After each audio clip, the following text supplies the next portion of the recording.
Welcome back to another episode of Beyond the Stable. Today I'm joined with Emily, also known as EMD Eventing. If you haven't seen Emily before, which I bet literally all of you will have, but she's known best for her YouTube and her Instagram, where she films her journey with horses, she films Addie and everything that she gets up to eventing wise. Her content is absolutely amazing. I'll obviously leave it all linked down below, but I'm sure you've all seen it anyways. So I'm super excited to dive into your journey. Thank you so much for coming on to the podcast. Thank you for asking me. Yeah, no, it's lovely to be here. So I want to start by literally going right back to the start and asking you how you got into horses. Okay, wow, right. Ready for story time? Yeah, we love a story time. So I was very fortunate that I grew up on a farm with my mum and dad and my older brothers, and my mum has always been involved with horses. She's had them ever since she was growing up, and I suppose her passion has kind of fed through to me. She had an older horse. It was actually a ex-race horse, and it lived until it was 35. So I grew up with her. She was called Girl. Obviously I would sit on her, and mum would be out grooming every morning, and I would obviously help with that. And my mum didn't actually allow me to have a horse at home. She wanted to make sure that I was interested and it wasn't just almost a phase. So she took me to a local riding school when I was 7. And from there, I just absolutely fell in love with it, and mum realised that it was not a phase and I was committed and wanted to do it. So I then used to go down there, spend my whole Saturdays. I'd be dropped down really early. I'd spend all day and then have my lessons sort of into the afternoon and then get picked up basically when it was dark. Yeah. And it was great. Yeah, really loved it. Had obviously good friends down there and learnt to ride, all of that. And then that got me onto Sprite came available. So if people don't know Sprite, who is my chestnut mare, she's still with me now, and she was my first horse, which, would you believe, I didn't actually want her to begin with, which sounds awful, and I can't believe the words even came out my mouth. But mum, I can remember getting ready to go down to this riding school, and she said, "Oh, we've heard of this horse that potentially could be for you." And I was like, "Well, will I still be able to go to Wilbulla?" And she was like, "Well, we probably wouldn't be able to do both, and you just have the horse at home." Yeah. And I'm like, "I don't want her." I hadn't seen her, hadn't found out anything about her at all. So I didn't even go to the first viewing, which is quite funny. My sister-in-law and my mum went, really liked her, and then I went back on the next time to try her. So then I had Sprite, and my sister-in-law, who I mentioned, Kerry-Ann, she was very much into eventing, and I used to go all off and do the British eventing with her, helping her groom.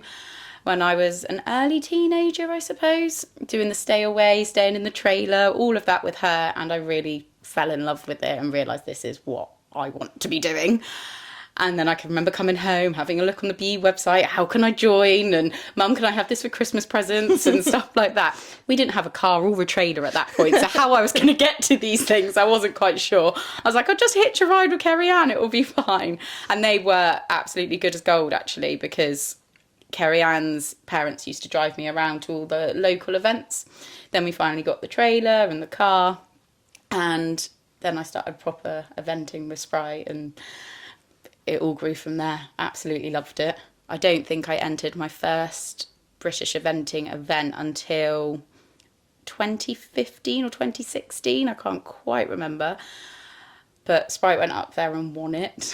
Amazing. Which I was like, okay, wow. I think we had something like a 20-something dressage and a double clear. And yeah, we won that. And I wish it would have, like, finances and everything like that, because eventing is expensive. So I could never ask my mum and dad to sort of pay for that. But I'd got an apprenticeship when I was 16. So I was able to then fund it myself. And that's how I ended up then doing it. With Tina, I dragged her along and was like on the phone, "Come on, enter, let's go together." And then, yeah, that's where BE all came about for me. For anyone who doesn't know, can you let us know how you and Tina met? Okay, so Tina and I met through our riding club. We're both members of Cornwall Trek, and we went to, I want to say it was combined training. Tina was in a team that they won, and Sprite and I won as an individual, which when you win at these qualifiers, that then means you get to go on to the championships. So then we started talking about how we were going to get up to the championships and how we were travelling the horses and all of that. And we then realised that we live literally a stone throw away from each other. We can hack probably 20 minutes and we can meet. I think Tina remembers that we did see each other out hacking once, but I don't remember that. My memory isn't very good. Tina's is very good, mine's not. And then from there, we then realised that we could hack together. It was nice to have company because I don't have that many people around to hack with. So we got hacking, and then we travelled up to the championships, and then it just kind of went on from there, really. And both enjoyed the same things. And like I say, I made her enter her first BE, and then it just all moved on from there. And this whole time was with Sprite? This whole time was with Sprite, yes. Do you have a favourite memory with Sprite? Oh, wow. Favourite memory, I mean, because we won our first BE, that then got us a regional final qualification for Badminton grassroots. Mm-hmm. And actually getting there with Sprite, we got through, we qualified at the regional final, and we rode at Badminton together. So I think Badminton is definitely up there. I mean, it didn't go all to plan, if I'm honest. We had a very dry spring and the ground was pretty hard. Sprite was, I want to say, 22, 23 by the time we actually got there. So unfortunately, I want to say that a time passed, and that makes me really gutted because she would have aced it if we'd been there like maybe a few years earlier. So that was a shame, but the cross country was just too hard a ground for her, and she went down a drop and then went, I don't want to jump anymore, mum. So we sadly did have to retire, but that's what's given me the drive to get back there again. And that was before like any social media really sort of had started like that. And I wish we had vlogged back then, and we often say that, Tina and I, that it would be lovely for our memories to look back at that. I mean, I've got her dressage test and I've got a show jumping around on video, not the best of qualities, but I have got it to be able to look back at. And then speak me through what came next. So you were competing with Sprite. Sprite kind of hit not wanting to go out competing anymore. What was next? So she hit those older years, and I thought, just to take the pressure off of her a little bit, I'll go out and buy a younger horse. Well, then I went out and bought a unbroken, what was Lola? Three-year-old. And I thought, yeah, it'd be fine, no problem. And bless Lola, she was lovely.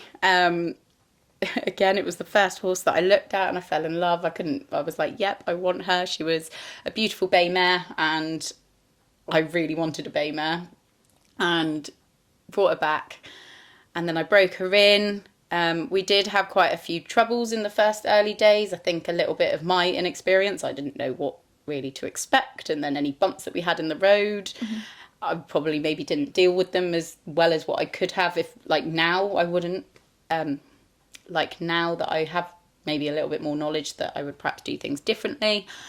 But I then got Lola, and she started eventing, and she was great. So we went all over the place, all the BEs, and did that with her and just brought her on basically. And then what happened with Lola?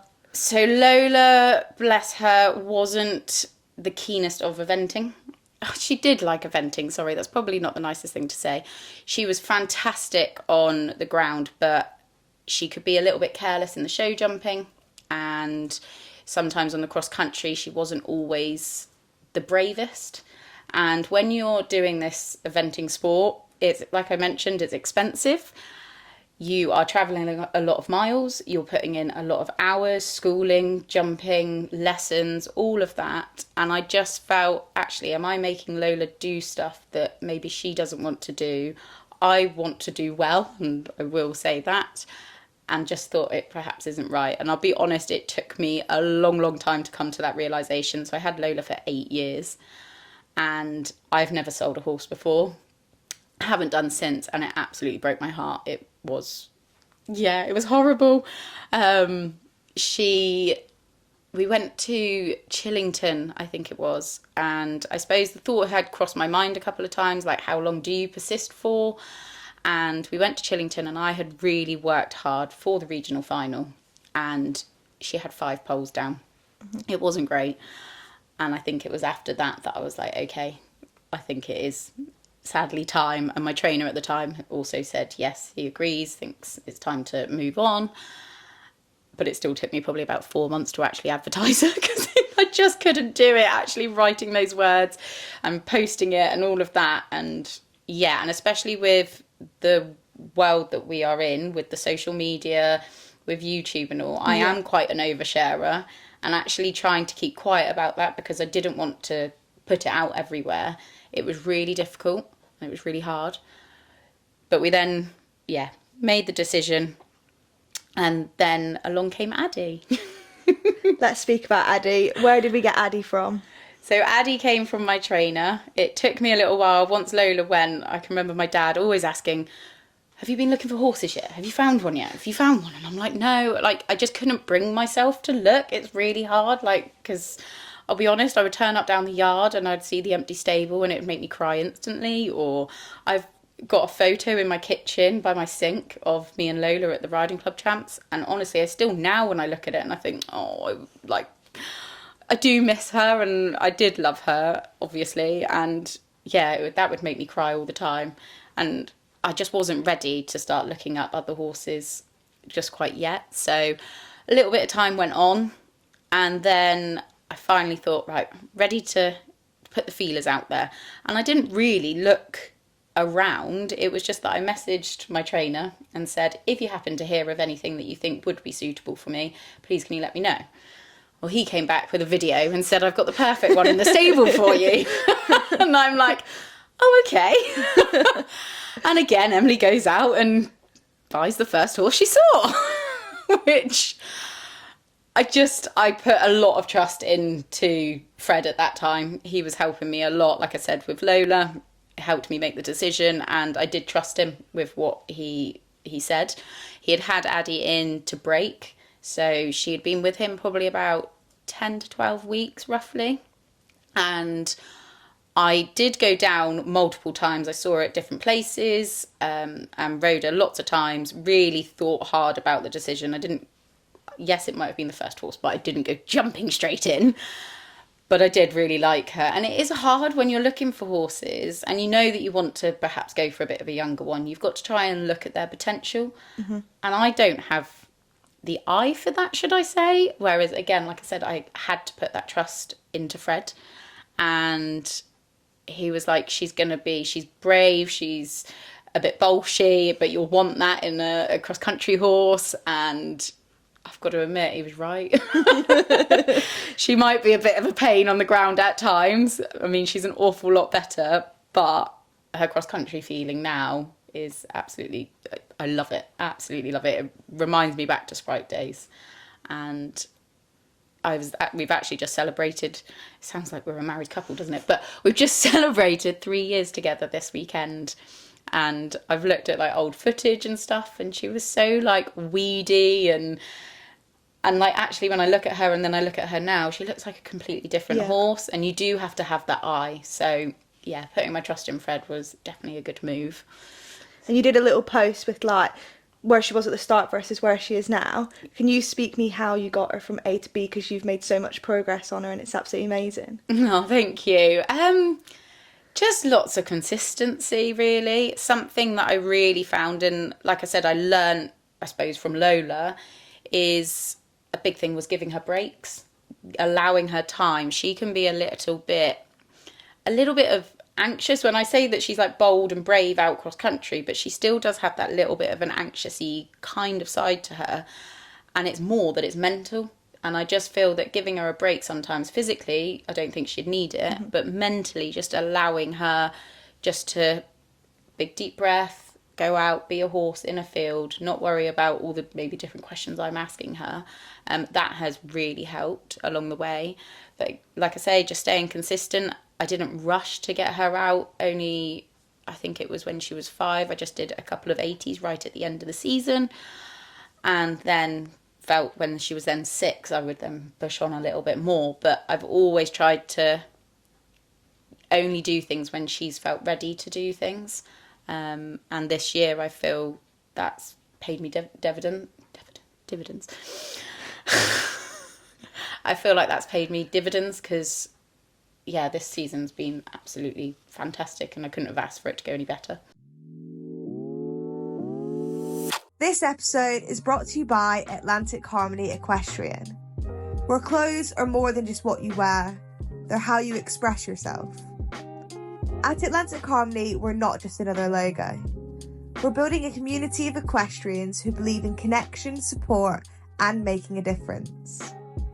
Our high-quality, stylish apparel is designed for riders who value both function and fashion, while supporting sustainable practices. Join a brand with a purpose. Visit atlanticharmonyequestrian.co.uk and be part of a community where style meets empowerment. Atlantic Harmony, where riders support riders.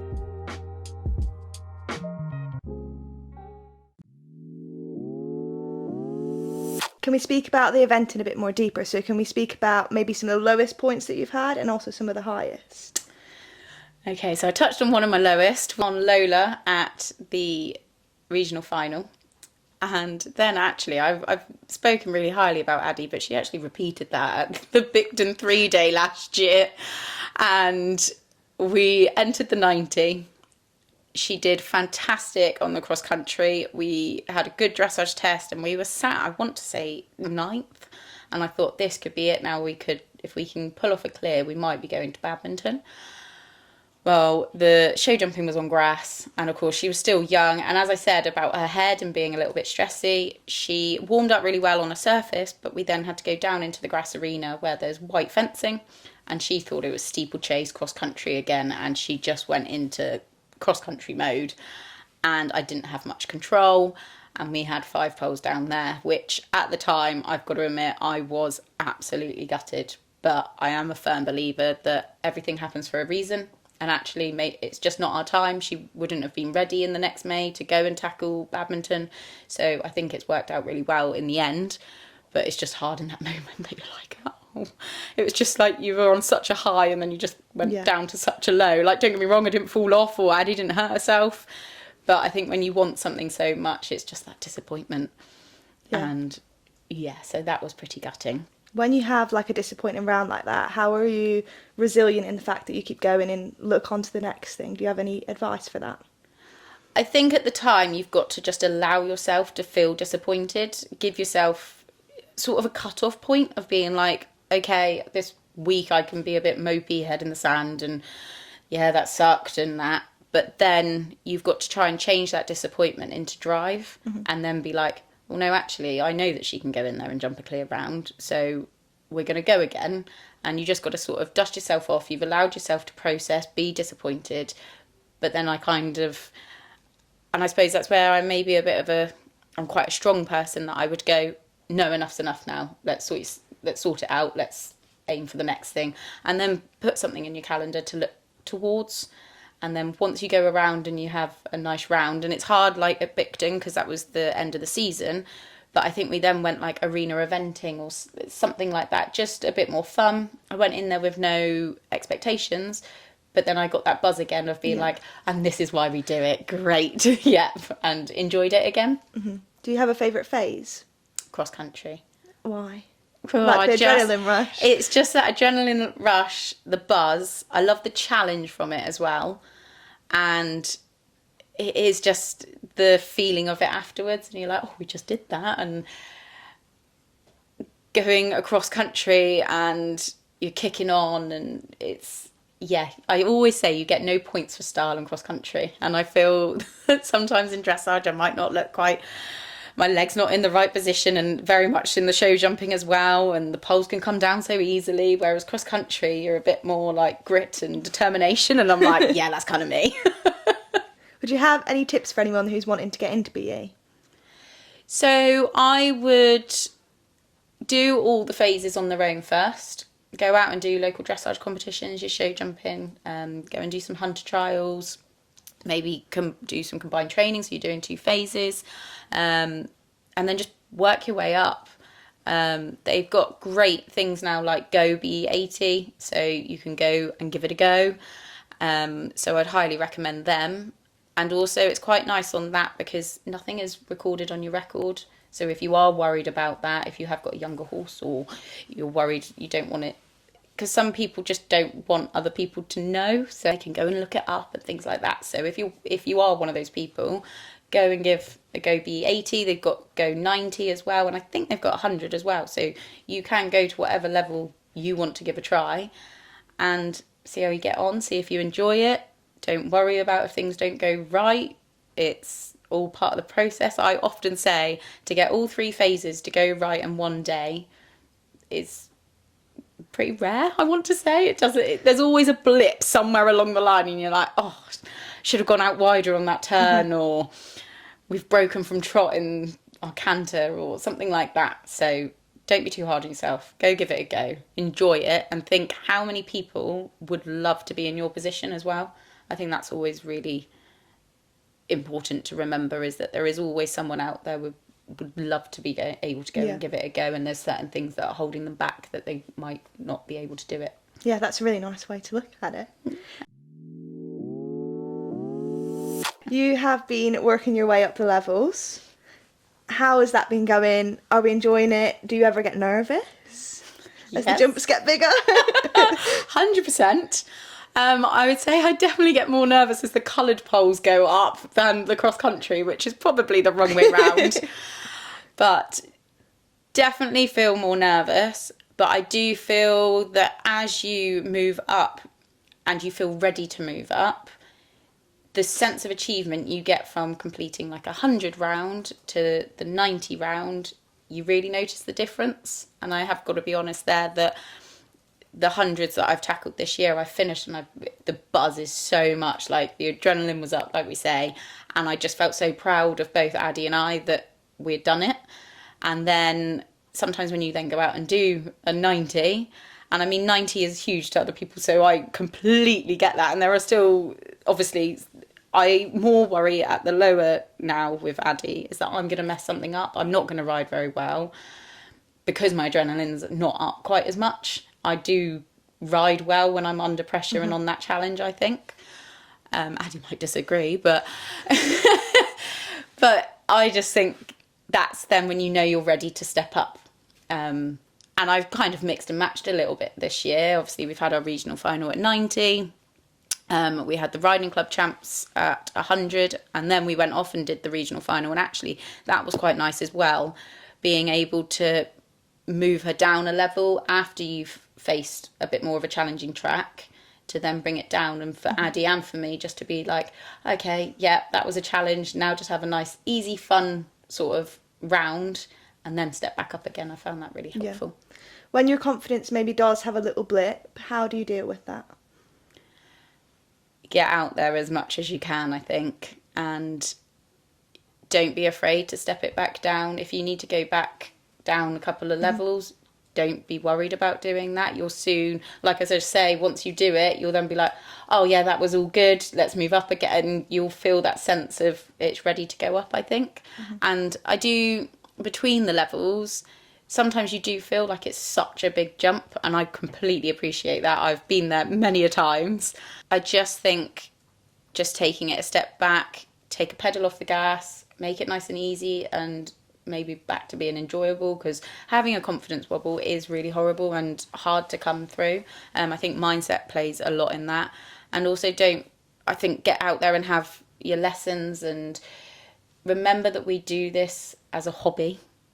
Like a lot of people, I mean, it is a lifestyle, don't get me wrong, but at the end of the day, we do it to have fun and enjoy. So regardless of what height you were jumping and now you're going out and jumping that, are you still having fun? Then yeah, great.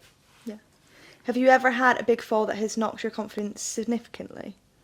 So I did off of Lola. We were I've got a very big 10-acre field, and I quite often would gallop up across that. And one day I took her in there to do it, and she just went, woohoo, this is exciting, and completely threw me. I went down, got muddled in her legs, and she ended up standing on me.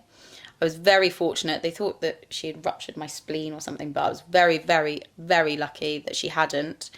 And I did go to hospital, had an ambulance, and I then really noticed that I never rode, I hated riding in that field. And you'd never take Lola in there, and I don't think I actually ever did take Lola in there again. I think Tina rode her bareback around that field afterwards, and I wouldn't ride her, which is really funny. And it also affected me. I can remember being in another field with Sprite, and Sprite being a bit sort of, Sprite's quite strong, and being, woohoo, we're going, and she does these real like mini bunny hop rears, and I can remember it terrifying me. And then I'm thinking, what am I doing? Like, this is Sprite.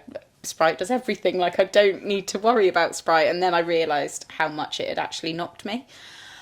And I'm pleased to say that I have now galloped around that field on Addie recently, and I can remember the achievement of that. And it is just those tiny little things that perhaps we might take for granted, but having a fall like that, it can knock you more than sometimes that you quite realise. How do you think you've got your mindset back that you're now able to go around that field on Addie? I took it slow, and I think of just being, we're just going to have a little canter till that point, and then I'm like, oh, actually, she's okay. All right, I can do this. And then we go like another 10 metres and just build it up like that. Don't try and go, we're going to go in there and do a lap. Actually, just take it 10 metres and 10 metres at a time. Know that you feel comfortable, and actually you could get off at any point, and just trying to think of the positives that, oh, I've just achieved that 10 metres, well, I can do another 10 metres now, and try and do it. I think my friend always says to me, how would you eat an elephant? A bite at a time. So she often says that to me. She actually says that in my work, and I always love it when she says it, because it is so true. Yeah. Just try and take one little bite at a time, and don't try and do the whole thing. Mm-hmm. Equestrians, you're going to want to know what is in this piece of tissue paper. This is a brand new equestrian product. Now, I have scoured the internet high and low, trying to find something even remotely similar to this product. And I think this is the first kind of like thing like this I've ever seen out on the equestrian market. By the podcast Beyond the Stable, powered by Atlantic Harmony Equestrian. When I was designing and coming up with the concept for this new product, I thought it was going to be fun. I knew it was exciting. I knew I was going to like it, and all my equestrian friends were going to like it. But I put this product on sale yesterday, and I cannot believe like the amount of positive feedback and the sales that we've had already on it. It is just crazy. So this is, and I think it is the first ever equestrian drinking game. It is a deck of cards. You get 52 cards in a pack. And I just thought this was such a good idea, because the question I always ask at the end of the podcast, when you ask them what they like to do out with horses, they always, well, not always, but most of them say they love to have a little drink in their free time, which is totally fair enough, because I feel like we all do. But I thought this was just perfect for stay away shows and pony camps. Literally any time you're with your equestrian friends having a drink. This is so fun. So there's so many different kinds of cards in here. So you've got like drink if cards. We've got some more like challengey type cards. We've got some cards that are going to get you very, very drunk. We've got some most likely to cards. Literally so many cards in here. Like I don't want to obviously show you them all, because then what would the point in buying it be? But I want to show you them all. I absolutely love these. And I think it is my favourite project that I've worked on so far. And I think the really cool thing about these is obviously they are a drinking game, but you could do like other forfeits. You know, if you don't drink, you could definitely think of other forfeits. So you can shop these on the Atlantic Comedy website. They're under the Beyond the Stable section across there. Yeah, I'm so excited. I think this is so fun, and I can't wait for all the feedback. And yeah, tell me what you think, guys. Let's have a chat about your socials. How did they start? So social media kind of got, I'm going to say it, but like thrown upon me, if I'm honest. Tina was on the All-Stars, and for that came the All-Star Diaries. She had to create, I want to say it was like 5 minute videos when she was doing her like weekly stuff with the horses. And quite often I would obviously be with her doing all the horsey stuff, and it would mean that I'd be in it. If you ever watch any of her early vlogs, I am so quiet. I do not speak. I'm like, yes, and just nodding my head and yeah, agreeing. Yeah, that's great. Yeah. And then all of a sudden I'm just waffling along like I am not, like, and you just build the confidence with it. And it was actually Tina that then encouraged me, was like, I think you need to make your own channel. And I won a competition with Champion and Toggy to go and have lessons with Piggy March, which was incredible. And that was with Sprite and before we were going to Badminton. And it was actually in our hotel room that Tina goes, well, I think you should have an Instagram account now. And that is when Instagram for me started. And it started all with the pictures like it used to be. And then it's just kind of developed on from there. I've had such amazing opportunities from doing the social media. And I really love capturing it, creating the journey and sharing it with people. I do enjoy it. And I love the messages that I receive of that I've really helped somebody. And I think that's really rewarding. And I often say that any of the content I put out, if there's ever any one person from a particular video that I help, then I know that I've done good. And it's wonderful as well to look back at the memories that we get doing all of this. And then you see the then and now, like we mentioned with Addie, and seeing just how far we've come. And it's just a really nice way of documenting it. I've always loved photographing and taking photos of things, and always have done since I was little. And I actually found a whole load of old footage from when I was about 7 or 8, and I'm literally like, hi, welcome to the valley at my mum and dad's house. And then I'm like, oh, clearly you were meant to be. I've obviously always enjoyed talking to the camera. And yeah, it's just realised that it was always sort of there, and I've enjoyed it. I can remember my uncle as well always saying, oh, you always do like I would happily pose for photos. My mum and dad, or mum would be like, no, don't take my photo. And I'd be like, I'll pose for you, no problem. So clearly I've never been afraid of being in front of the camera. And yeah, it's just kind of stemmed on and grew from there. Do you have a core memory that you can think of that wouldn't have happened if you hadn't have started your social media? Oh my goodness. The people that I've met, 100%. Like, I wouldn't have met Meg or Hannah, or I'm listening now, my brain's going blank of who there is. Lucy, do you know what I mean? There is so many people and so many friendships that I have made. And like this weekend, I'm about to go off and celebrate my 30th birthday, and I've got so many incredible friends coming that it is thanks to social media that are now coming. And I just think that's incredible. It's the friendships that I've made along the way. I feel really sorry that I've named 3 names, and there are so many more coming. I'm sure they know who they are. Yes, Sophie, Martha, Nikki. Oh my goodness, sorry, I feel really bad. Obviously, social media is amazing. Is there any negative sides of social media that you've seen that maybe ruins it a bit for you? That has ever made you stop and think, is this what I want to be doing? There are, of course there are. There are things that are out there that are nasty. And again, with the mindset, it's been quite difficult when you read things about yourself of then being like, is that what everybody thinks? But it's just the comments. You get the keyboard warriors, like we all know. People are so confident to write into a keyboard, but would they actually say that to your face? Probably not. And I just always think as well that I think of it a bit like a dressage test.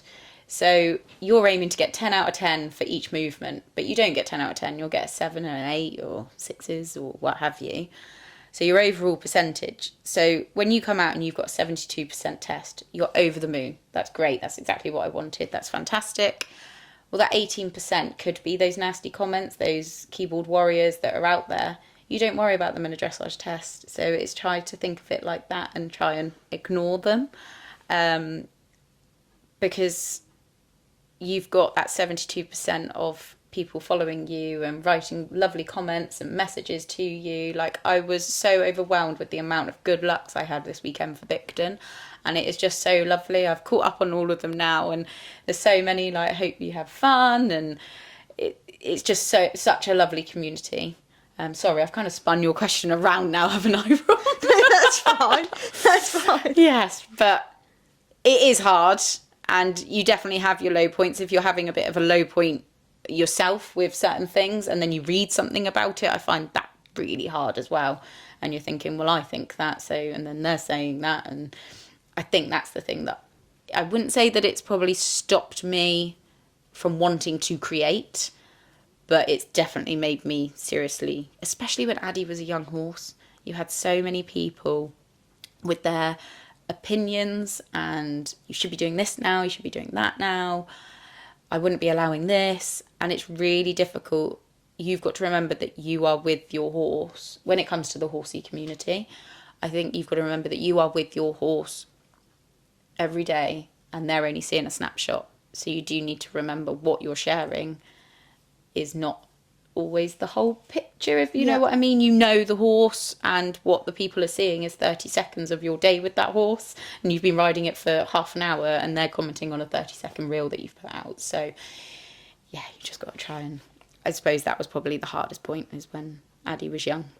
And some people are actually being genuinely lovely, like, and you don't mind having the advice, but it's just those horrible, nasty comments that you might see. Mm-hmm. No, but on the whole, social media is great. We love social media. Yes. Would you have any tips for anyone who maybe wants to get in to creating a YouTube or an Instagram? Give it a go. Just basically, I think we've all got phones nowadays, so pick it up, film whatever you're into.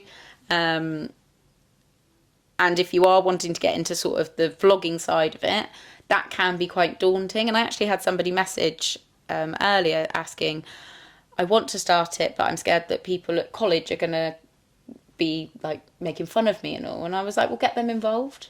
See whether they would like to get involved with you, so that then you've got a couple of you, they can sort of, you can bounce off of each other, and try and make it fun, bring it into that way, not just that you're hiding in the corner and trying to film. Like, see if you can incorporate other people. And it is, just imagine that you're talking to your best friend, your mum, your dad, whoever you're comfortable with, and it doesn't need to be that they've got to film you. Just pick up selfie mode and carry away. And I've got to admit, since having other people film for me, that took me quite a long time to get out of the habit that you're so used to holding something up, filming yourself. And then I'm like, well, what do I do with my hands? Like, I usually have the camera in my hand. And it's little things like that. But I would definitely just say, give it a go, and just get out there and start taking videos, start taking pictures. You'll find what works, what doesn't work, what you don't like editing, what you do like editing, and just give it a go. As you've kind of just touched on, the industry's changed a lot over the past couple of years. How has that affected you in your content? So everything is so much more video based now. That's a very good question. Everything now is all about videos. You get your short videos on YouTube, you get your reels on Instagram, and your TikToks. Everything is all video based now. So, I mean, we've got obviously Instagram where we can post lovely pictures and things like that, but it is often now, you've got to ask, do you want photos or videos? Do you want landscape? Do you want portrait? Where are you posting it? Are you doing it on Instagram Reel, or is this going in the vlog? So it's trying to get enough content in the right angles, and then being in the right quality as well, because something that I might think like a few years ago, I'd go, yeah, just post it, that's fine. Now I question it. I'm like, oh, is that good enough quality, or am I a bit out of shot, or is it not quite central? Or yeah, you worry a lot more about the quality of the content that I'm putting out now. And sometimes I do question it a little bit too much. And something else that I find is music. I really struggle to find the right music for the right reels, and sometimes that can actually stop me posting, because I'm just like, I can't find music, and then I've been looking for a little while, and I'm like, oh, I'll do it tomorrow. It's all just, and that, I've got to admit, that actually probably does stress me out. I mean, I used to find captions hard enough. Tina would tell you, I'd travel 3-4 hours on the way home from an event, and I'd still be writing my Instagram caption. I mean, we were obviously quite busy chatting away as we do, but English has never been my forte, and I would be like, oh, I need to make sure that I thank everyone and write things, and yeah, then I'd end up, it makes me overwhelmed, and then I just go, no, I'll just not do it. And I'm getting a bit like that with music. I'm being better at saving stuff now. That's what I need to do, is as you watch things and you like things, and then save it, and then you've got like your own little backup list. I'd like to speak a little bit about that behind the scenes, which you've kind of, again, just touched on, but the editing and the time that goes into it. Can you chat me through that people might not realise how much effort it actually is for you to create your content? Yeah, and I think that's actually a really good question, because some people will, from the outside, look like we get all these lovely gifts and that, oh, they just get gifted this and they get gifted that. And it's not like that. To put out that 30-second video, that might have taken you actually quite a bit of time to edit it down, watch through it multiple times, edit it, then upload it, write the caption, find the music. Like, that all takes a long time. And some videos are a lot easier than others, don't get me wrong. And that's very much with the same with vlogs. Some vlogs can be quite quite easy. You put it all in order. You don't need to put too many overlays on it, like videos on top or text or anything like that. And then other vlogs, you might have, oh, I've been airdropped for 5 videos from so-and-so. I've got some on my phone. I've got some on the camera. And then it's trying to put that all together, especially an eventing vlog. Like, I can have over easily hour and a half, hour and 45 minutes worth of footage. And of course, we don't want to be putting out like quite that long, or I try and aim not to, but there have definitely been some movie length vlogs go out over the time. So it really does depend obviously on all the videos and how long they are, but there is a lot that goes into it, definitely. And I just don't think people sometimes realise quite how much. You think you've got an hour and 40 minutes worth of footage. Well, you're probably going to spend at least double that amount of time trying to edit that down. You re-watch clips over and over. I have to put my headphones in because Chris is like, I've heard you say the same sentence 3 times, but you're just trying to get that to cut down right at the right point and then move on to the next one. So, yeah, it does take quite a bit of time. Yeah, and it takes a lot of skill as well because you edit all your own stuff. How did you learn to edit? Oh my goodness, iMovie. Good old Google, YouTube, anything that you kind of want to do, yeah. And then you just type it into Google and find the answer there. I've learned how to put chapters on YouTube the other day. I had a brand that asked, can you put chapters into it? I thought, I've never done that before. Like, how do I do that? Off to Google I went, and there's a nice YouTube video. So there is quite a lot of stuff that you can find. If you've got questions with anything, Google is your friend, if I'm honest. Or you speak now, like I said, I've made so many wonderful friends and in this industry that you just go, oh, how do you do that? Or do you know how to do that? And then it's just helping each other, isn't it? So, yeah. So you work as well. You've got the horses, you've got the YouTube, socials, working with brands. It's a lot. How do you balance it all? Sometimes poorly, if I'm honest. It is a bit of a juggling act at times. So I do, like you say, I work full time. Luckily now from home. And when the things I've done before, and I just don't know how I actually ever did it. I used to work 2 jobs. I worked full time, waitress in the evenings. Don't get me wrong, I'm still not that consistent with YouTube videos. I don't have a particular day. It just kind of has to fit in around the horses and around work. But I don't know how I used to upload vlogs then and still ride the horses and, like you say, go eventing. I don't know how I used to do it. But now working from home has made my life an awful lot easier since the pandemic. I'm able to start early. I'm on flexible working hours, so that does really, really help. So I can take longer lunches or start later or finish earlier if I need to, as long as I get my hours done. Meetings are probably most of my problem, but I've got to be on my laptop at that point for those meetings. But it is just trying to be organised. I've got a great calendar that I write up Monday to Sunday, of what the horses are doing each day, what I'm doing, if there are particular things happening or things that I've got to be aware of. I've got to enter something, and I try to do that at the start of each week. So I've got a bit of a plan of what Addie is doing on Tuesday, Thursday. So I'm not wasting my time on those days of thinking, oh, what is it that I need to do today? Oh, well, she's done this yesterday and the day before. Oh, I should do that tomorrow. And it just saves that bit of time as well. And then more recently, I've had the wonderful Susie come into my life, get me much more organised, and she has helped me no end, because I'll be honest, I probably was quite slow at replying to emails and messages and brand deals and things like that, which maybe I shouldn't admit, but I was, and that is it's just not enough hours in the day.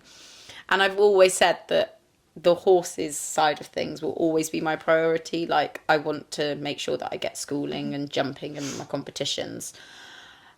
I mean, I'm very fortunate, as I say, that I've got Tina and Susie that come along and they'll film things for me. But that would always be my priority, is that I want to get the horse ridden before worrying about editing or filming or anything like that.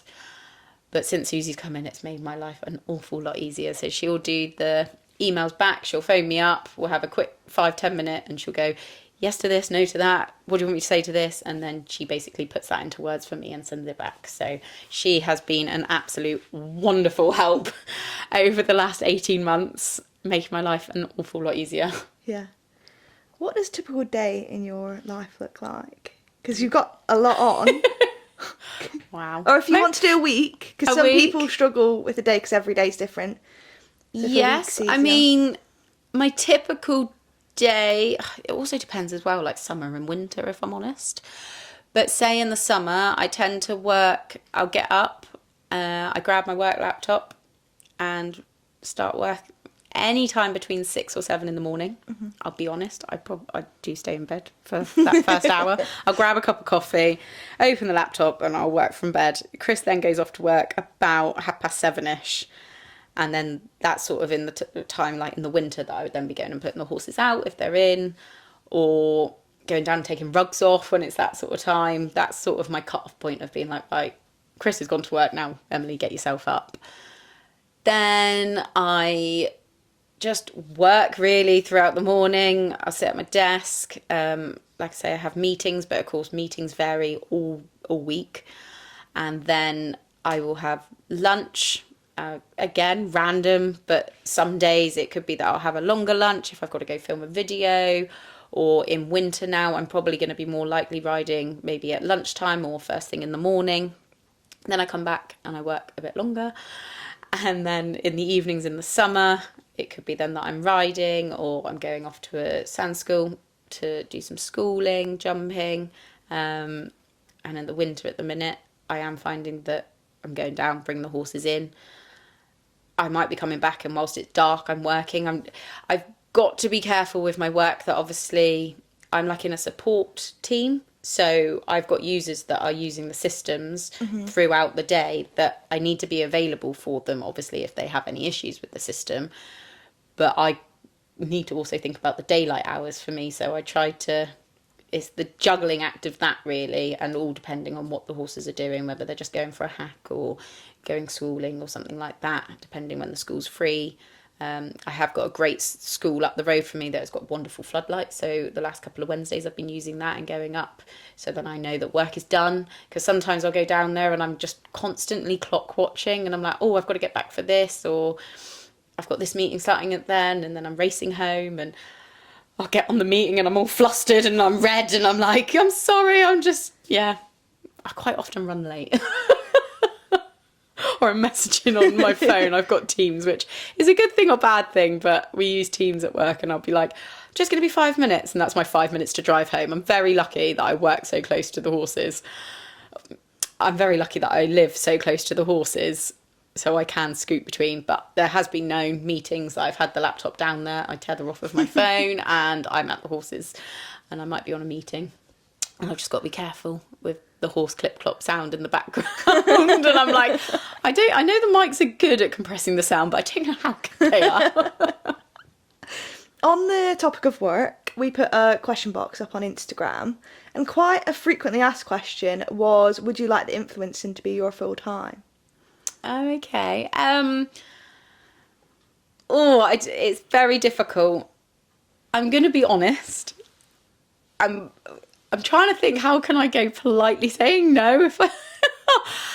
No, I wouldn't. I don't think I would want the pressure of doing that for myself, if I'm completely honest. I enjoy the structure, even though I said that it is a bit of a juggling act, and I've got... even though I said that it was a bit of a juggling act and a bit flexible and maybe not the same hours worked every day, I do like that structure of that I've got that job, I've got that money coming in every month, and then anything else is a bonus. As I say, the horses will come first, and the riding and all of that. That would be my priority. And I don't know whether I would lose that a little bit by having social media and the influencing stuff taking over. I think I would end up putting that as my priority, and quite rightly so, because that's how your money's going to be coming in. But from that side of things, I think that would probably be what would stop me. And I don't know whether to say this or not. I'll have to think whether you can include this or not. In the coming years, I would like to have a family. And one, with my work, I get, sounds bad, but I get good maternity pay. And also, what would happen when I've had that family? Am I still going to want to be carrying this on? I'm not quite sure. I don't know what life has got in store for me, but it's all those sort of things that you do need to think about. Yeah. And if I had that pressure of that, would I then be thinking, crikey, what do I do now when I've got a child in tow or anything like that? So yeah, that's not for definite, but at the moment, that's kind of my thought process. Yeah. Speaking of the future, what do we have coming up horses wise? So we've got the big B, which is May next year. This winter, I am determined. I feel like Bicton's given me a real drive, if I'm honest. That For anyone who might not have seen the result of Bicton and stuff, can you give us a quick little Sorry, summary? I'm talking like everybody knows. So Bicton 3-day event is always like the final event here in the UK. And we came 21st. We had a 35.3 dressage, which was actually it was in a very harsh marking section, to be honest. I think there was 129 and everyone then up. Cross country, we were clear across the board with the steeplechase and the roads and tracks. So it's proper old school long format, which is fantastic. And then show jumping, we just had one pole down. So as I mentioned, Addie's track record with the 3-day format isn't great with the 5 poles down last year. So I am really chuffed with the improvement that we made. Yeah, it's amazing. Thank you. Only having that one pole, but being 21st, I want to be further up, if I'm honest. I do. I want to have a better dressage. I want to know that we're going in there and that we can score better than that. One pole can happen at any time. So as annoying as it is, I understand that the poles do come down, and actually just being more confident going into that was so much nicer, and feeling calm and had a plan, which was good. So from that, as I was saying, the drive that it's given me is to actually, I want to crack this dressage. And I think Sprite was always very good at dressage. Lola was always very good at dressage. And don't get me wrong, if you're going to have one part of the phase to be better or worse at, I would definitely say jumping is nicer for Addie to be confident with her jumping and love it as much as I do. But it's time that we start bumping up that dressage now. So yeah, the winter is going to be knuckle down with the dressage. Show jumping I need to work on for my mindset, for myself. I need to get out there as much as I possibly can, just so that it's more the norm and not so pressurized when I go into the ring. So I have already actually gone through the calendar up until the end of the year, found out when all the local show jumping's on, when all the dressage is on. Tina has been on about doing Team Quest for a long time, so that's held by BD, British Dressage. So I think we've got a team for that as well. For the Winter League or the next year? Oh, crikey, don't ask me questions like that. I didn't even know there was... I'm going to say the Winter League. Okay. I don't know. I'm new to this whole quest thing. I've signed up. That's as much as I've done. And I think there's one next weekend, I believe. So I think we have got... It must be winter. It would be winter now, wouldn't it? I don't know. The next season starts in January, or the Winter League started, I think, the start of this month. Oh, okay. So, Well, we're hoping to go to one... So the Winter League. We'll go the Winter League. You guys got a team name? Please can you ask Tina on that on her podcast, because she won't have a clue. Actually, she might completely surprise me and I'll be eating my words. So sorry, Tia, if you do actually know and have more of a plan of that. Our team name is Paddock Pals. Okay, I like that. That's good. That's cool. Yeah. Good. So hopefully we'll get a team out there for next week. So that is my plan basically, is just, and then get out as soon as that eventing calendar comes out from BE. It will be plotting and planning. Hopefully we don't have a start to the season like we did last year where it just rained and rained, because everything was abandoned, and we were quite slow to start our season. We actually went to the Philippines for our honeymoon, and it was quite nice, and actually with all the events being abandoned, I didn't feel like I wasn't having FOMO, if I'm honest. So we've just done a lot more like throughout and to the end of the season than when it started. But when you've got badminton, you need to be getting out there, so that will be my plan. I've also booked to go and have a arena eventing cross country lesson. I'm determined to stay on top of jumping solid fences. I know I've said that I enjoy cross country and all of that, but again, a bit like the show jumping, trying to do it more regularly, and jumping solid fences, it doesn't seem so daunting. So I'll be trying to get out to some arena eventing lessons. And I think we often say it every time going into the winter months, is try and jump solid fences at least once a month. And that this year I am going to do that. Do you ever struggle in the winter because you've got to go in higher arenas and stuff like that? I do. How do you keep fit for like the coming up events and keep on top of your training? So I definitely think that through the winter months don't need to be quite as fit, thankfully. So hacks are a little bit shorter. I won't ride as many days a week as I would in the summer months.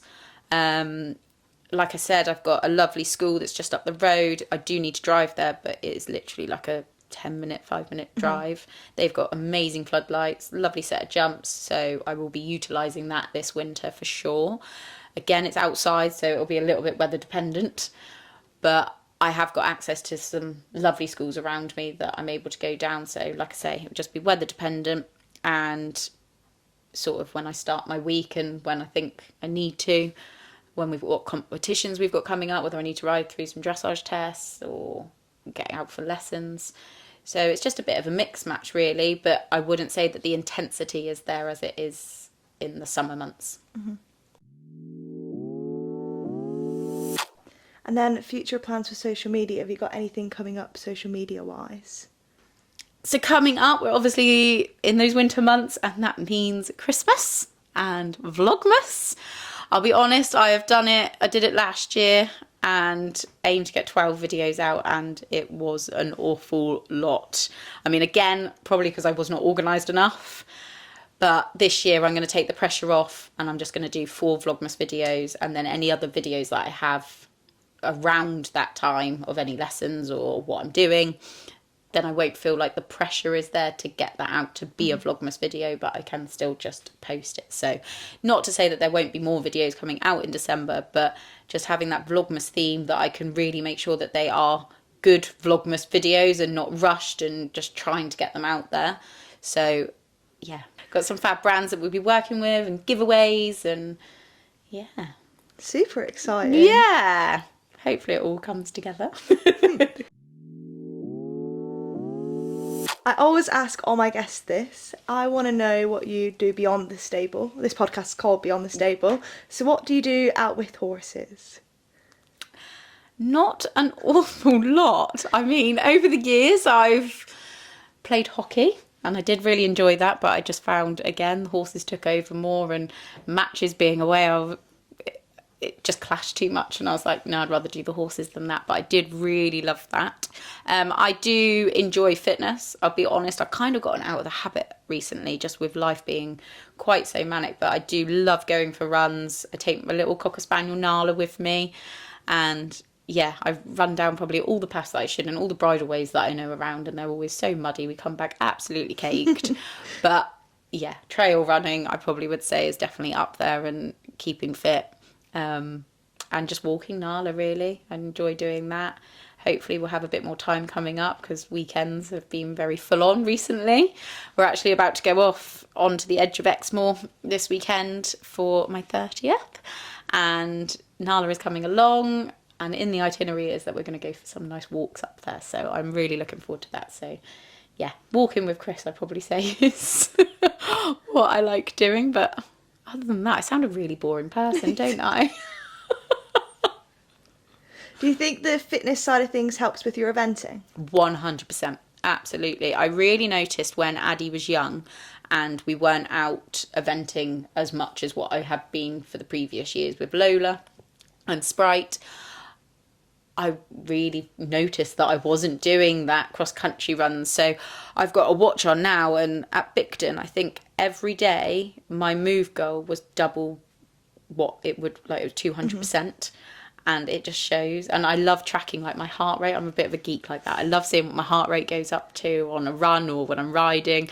And funnily enough, it's cross-country that is always, like, I'm going to say it's like 180. Dressage, it barely goes into any zones, and then show jumping goes quite high, to be honest, for me. But it is fascinating to see, and it's like all the stuff that goes into it is like walking the courses and all that. So I do think having a good base of fitness helps, and then doing the events and all the walking and getting ready and the training, that sort of carries me through. But I'll notice it now that I'm not eventing, and yeah, I won't be quite as active. So that's where I need to butt my ideas up and get back out running.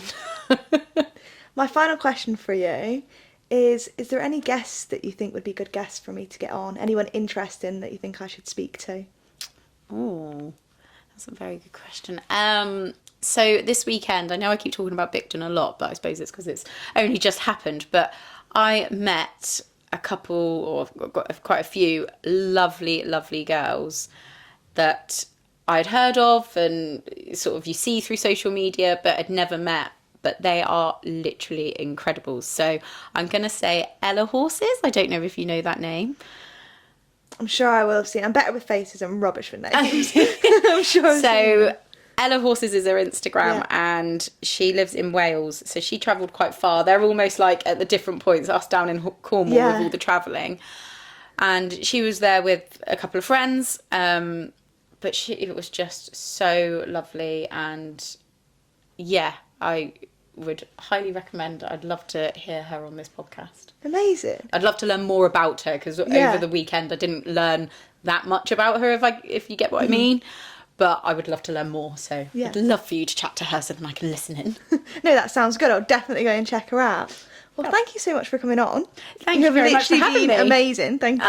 Like, so good. I'm sure everyone who's watched has enjoyed it. If you did enjoy it, obviously give us a like, subscribe if you're across on YouTube. If you're over on Spotify, then make sure you're leaving us a review. I think this episode definitely deserves 5 stars, so that would be amazing. And yeah, I'll see you guys next week, and thank you again. No worries. Thank you very much for having me. It's been good.